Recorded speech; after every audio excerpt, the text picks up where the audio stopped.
And the last thing, the most important piece, is we're going to take the North and never give it back.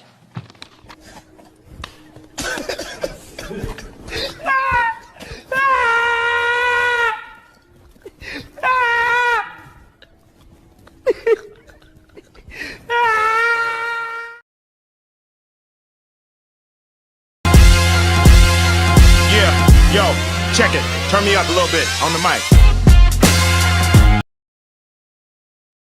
ECSports episode Dylan Williams, Dose. Season, I don't know. We're on a lot of seasons, but we're in 2026 shows. And as you guys saw, I got a lot to talk about with Mr. Take the North and his stupid face after, but I'm going to go into a few other things beforehand, and then we're going to get into Bears, so I'm sure that's going to be the brunt of our conversation. And make sure this mic is here, but Canelo Crawford, it's a great fight. I feel like everybody had it going another way. I had a feeling, intuition that Crawford was going to win by decision. He was just a lot more quicker than Canelo. Canelo was not prepared for Crawford's savvy. Everybody talked about how Crawford was smaller, et cetera, et cetera. However, if you saw the weigh-ins, Crawford was slightly bigger than Canelo. It was just a lot to unpack. Is Canelo done? Should he retire? He's had some pretty lackluster fights recently, and Crawford showed that right now he is the greatest of his era.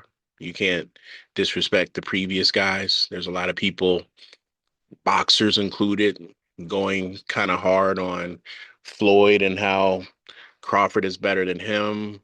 And if Floyd fought Crawford and all of this stuff, it's just a lot that you can kind of go with. I'm outside for one of the last times, and it's one of them big bumblebees. But it was a great fight, really late. I wish these fight cards would be more aware of the time. I guess they figure it's a Saturday. We can start late, and I was fighting it. I maintained it through, won my little bet, but how many people really thought that Crawford was going to win? Everybody had Canelo. Everybody that I know. My boy Raul, my brother-in-law, still owing me money. I'm looking for you, homie. And a lot more people that I'm sure I should have bet, and I did, that just haven't been aware of Crawford. I don't know if it's because he's from Nebraska or he just, you know, hasn't been front facing. He's not a guy that's going to sell the fight like a Floyd or even a Rolly Romero, or Tank. Like, he is just a fighter, comes from a small town, and he does his job. I think he's getting a lot more notoriety now. He was at the game the night after, and everybody's starting to know him, but he beat a legend in Canelo, who I really respect. Viva Mexico, cabrones! I love when he says that, but he just saw what boxing was. It was a clinic, something that I knew Crawford was going to do. I should have took my first thought and put a lot more money on that, because I had a very strong feeling that it was going to go that way, and it did. But scared money don't make money, right? Now, another thing is gambling, right? I was speaking about that. Is gambling the way of the world, whether it's fantasy football, whether it's boxing, whether it's sports in general? I love it. But the main thing with gambling is you have to have moderation with it, because if you don't, then you're going to look at that little, because certain sites like DraftKings, I'm sure Fanatics does it, they'll give you like a little outline of your wins and losses, and it's not something good to see. First, you look at it like, dang, I got that much money. And then secondly, you look at it like, wow, there's a lot of losses than wins. But to me, if I have it and it's not to the detriment of my life, I want to have a little fun, especially when you treat it as a sport that you can get paid on, because if you study the UFC good enough, you're going to make some money. If you study the NFL, you're probably going to make some money. So it's just all about how you do it, when you do it, and what you do it with. But you just have to have a lot of experience and understanding that you can't chase, you can't hedge. It's just a lot of things that you have to be patient on. You can't bet all day on the NFL and then just be like, all right, I'll win my money back on Sunday night football or Monday night. That's just the worst.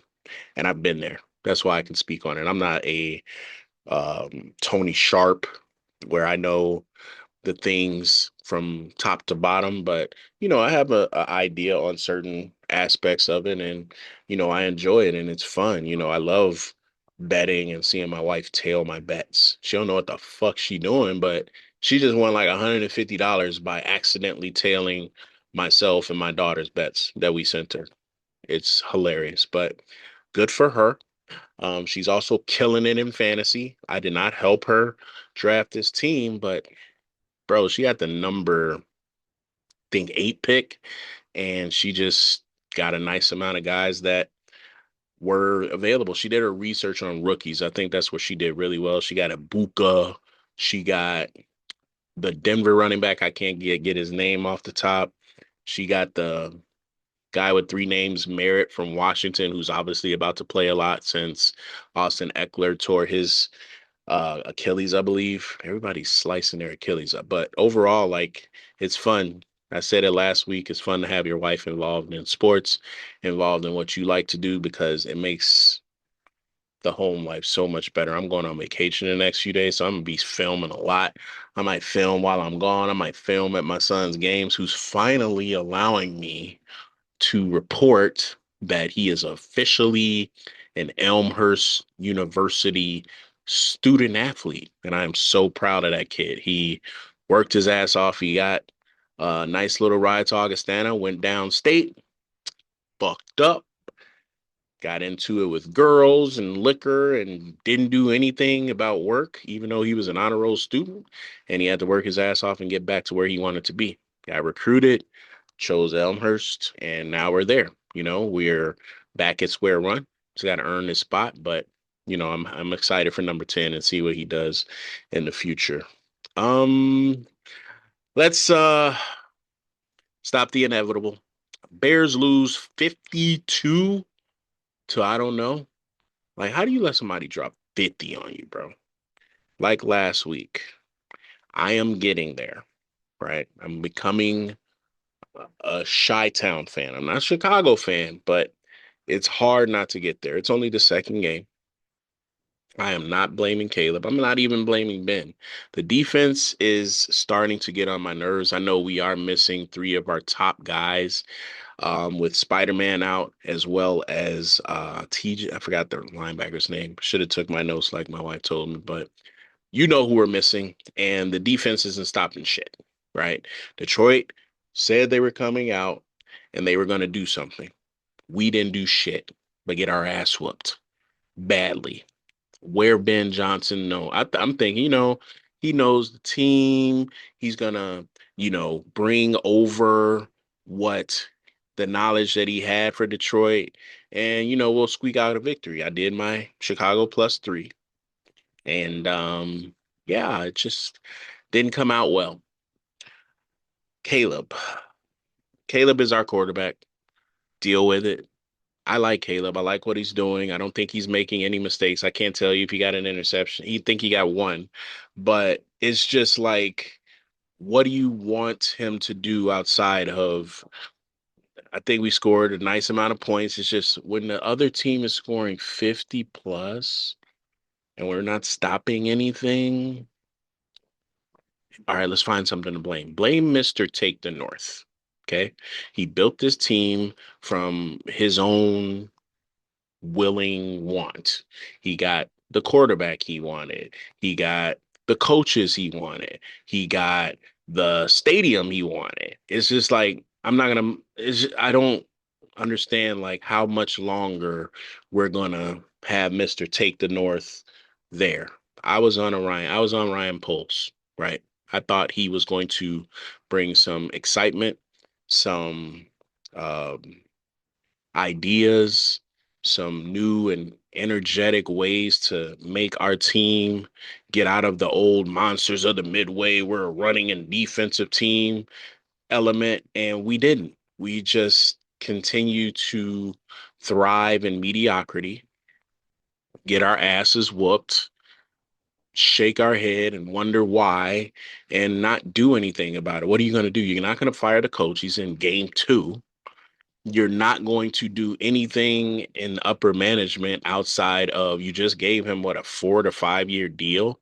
So it's like now we're searching. You have to be patient. Again, my favorite guys out there. Hey, I just think you should just fire Ben Johnson, bring back Coach Ditka as a what do you call it? The guy that sits upstairs and tells them, advisor. Coach Ditka would be a great advisor. Get Dyson Bajan on the field. Just get him a few reps, maybe put him out in a slot.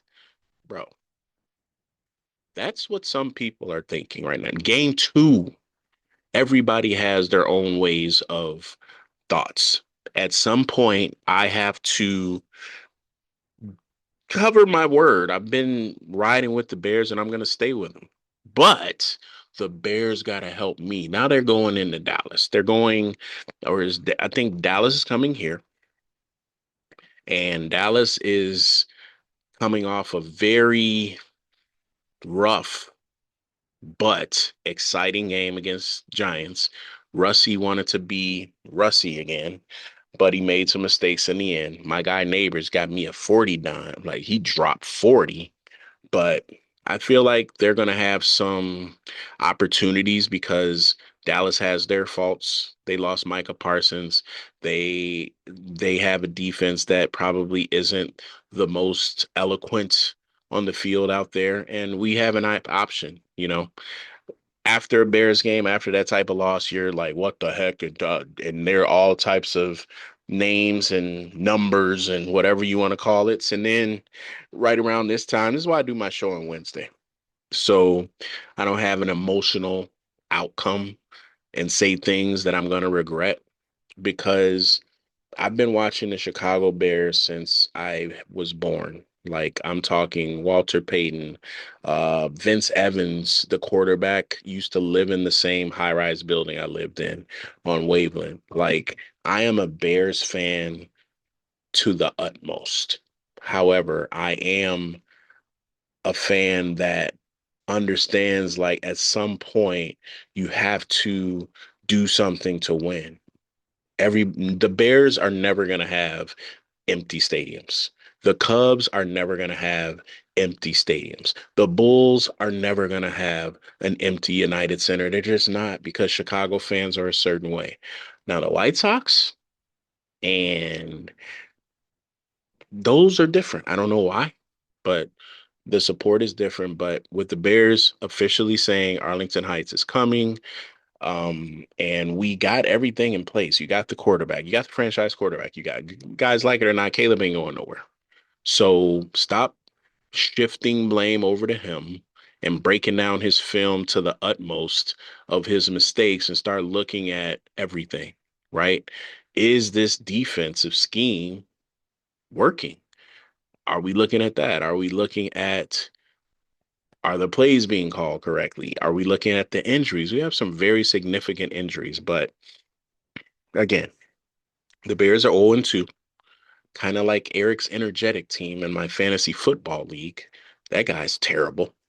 He is the quote unquote champion, but he's already at the wits end of trash. He said, I'm not going to help your team with a trade. You bozo, you're getting someone in return, hence the trade. That's all I'm going to give him on this show. But I told him every single week, as long as he is in my league, I will bash him for his lack of knowledge of fantasy football because I can, because this is EC Sports and we speak the truth. Now, Mr. Poles, at some point, you are going to have to hold yourself and your confidants next to you accountable. There is only so many times because our schedule is not getting any better. At some point, you have to look in the mirror and do something about your team. Are you going to make a crazy trade? Are you going to get some draft picks in? Maybe we need draft capital. We need something. Something is missing. Is it the cohesiveness is coming? Is it we're playing? Think about it. We played two ridiculously good teams from last year. I'm not saying that Minnesota is the same this year. They lost their quarterback already, but we're talking about Minnesota and Detroit, the guys at the top of our division last year. So we're it's not getting easy, guys. Yes, did we have a chance to win the first game?